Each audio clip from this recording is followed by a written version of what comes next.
बनी इसराइल की एक जमात जो हजरत हिजकील अलैहिस्सलाम के शहर में रहती थी।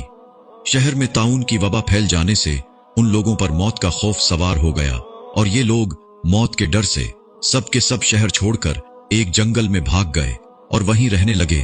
तो अल्लाह ताला को उन लोगों की ये हरकत बहुत ज्यादा नापसंद हुई। चुनांचा अल्लाह ताला ने एक अजाब के फरिश्ता को उस जंगल में भेज दिया, जिसने एक पहाड़ की आड़ में छुपकर और चीख मारकर बुलंद आवाज से ये कह दिया कि तुम सब मर जाओ।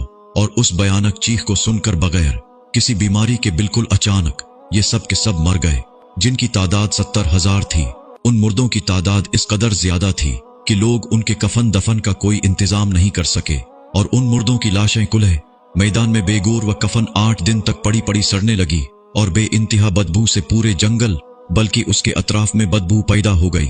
कुछ लोगों ने उनकी लाशों पर रहम खाकर चारों तरफ से दीवार उठा दी ताकि ये लाशें दरिंदों से महफूज रहें। कुछ दिनों के बाद हजरत हिजकील अलैहिस्सलाम का उस जंगल में उन लाशों के पास गुजर हुआ तो अपनी कौम के 70,000 लोगों की उस मौती नागहानी और बेगोर व कफन लाशों की फरावानी देखकर रंजो गम से उनका दिल भर गया, आप दीदा हो गए और बारी ताला के दरबार में दुख भरे दिल से गिड़गिड़ा कर दुआ मांगने लगे कि या अल्लाह, ये मेरी कौम के अफराद थे जो अपनी नादानी से गलती कर बैठे कि मौत के डर से शहर छोड़कर जंगल में आ गए। ये सब मेरे शहर के बाशिंदे हैं, इन लोगों से मुझे अंस था और ये लोग मेरे दुख सुख के शरीक थे। अफसोस कि मेरी कौम हलाक हो गई और मैं बिल्कुल अकेला रह गया।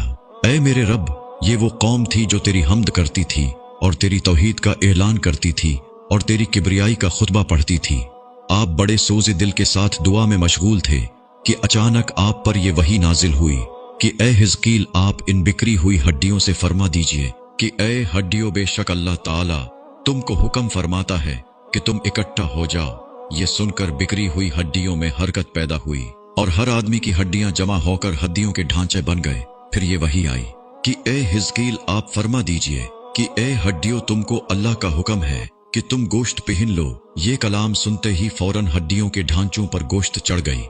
फिर तीसरी बार ये वही नाजिल हुई, ए हिजकील, अब ये कह दो कि ए मुर्दू, खुदा के हुक्म से तुम सब उठकर खड़े हो जाओ। चुनांचा आप अलैहिस्सलाम ने ये फरमा दिया तो आपकी जबान से ये जुमला निकलते ही 70,000 लाशें दमजदन में नागहां ये पढ़ते हुए खड़ी हो गए कि सुब्हानक अल्लाहुम्मा व बिहम्दिका ला इलाहा इल्ला अंता। फिर ये सब लोग जंगल से रवाना होकर अपने शहर में आकर दोबारा आबाद हो गए और अपनी उम्रों की मुद्दत भर जिंदा रहे।